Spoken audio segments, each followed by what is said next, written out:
ભારતીય સેનાના શૌર્યને બિરદાવ્યું. પાલનપુરમાં મહિલાઓની 2 કિલોમીટરની તિરંગા યાત્રા યોજાઈ. પાલનપુરમાં પાતાળેશ્વર મહાદેવ મંદિરથી મહિલાઓએ હાથમાં તિરંગો લઈને 2 કિલોમીટર લાંબી રેલી કાઢી હતી. મહિલાઓએ ભારતીય સેનાના શૌર્ય સહિત ઓપરેશન સિંદૂરના નેતૃત્વ કરનાર સોફિયા કુરેશી અને વ્યોમિકા સિંઘના શૌર્યને બિરદાવ્યું હતું. રાષ્ટ્રીય ગૌરવ અને સેનાના બલિદાન માટે મહિલાઓએ ઉત્સાહપૂર્વક ભાગ લીધો. રેલી દરમિયાન દેશભક્તિના નારા લગાવાયા હતા. તો ભારતીય સેનાના શૌર્યને બિરદાવવા પાલનપુરમાં મહિલાઓએ મંગળવારે સાંજે 5 કલાકે વિશેષ કાર્યક્રમ યોજ્યો હતો.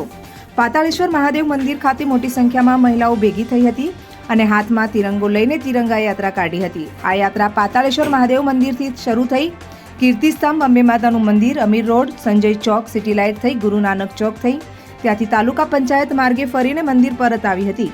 યાત્રા 2 કિલોમીટર લાંબી રહી હતી. ત્યારે કાર્યક્રમમાં ઉપસ્થિત મહિલાઓએ વડાપ્રધાન નરેન્દ્ર મોદી અને ભારતીય સેનાના નિર્ણયોને બિરદાવ્યા હતા. કાર્યક્રમનો ઉદ્દેશ સેનાનું મનોબળ વધારવાનો હતો. તો યાત્રા શરૂ કરતા પહેલા મહિલાઓએ ઓપરેશન સિંદૂર માટે વડાપ્રધાન અને સેનાને અભિનંદન પાઠવ્યા હતા.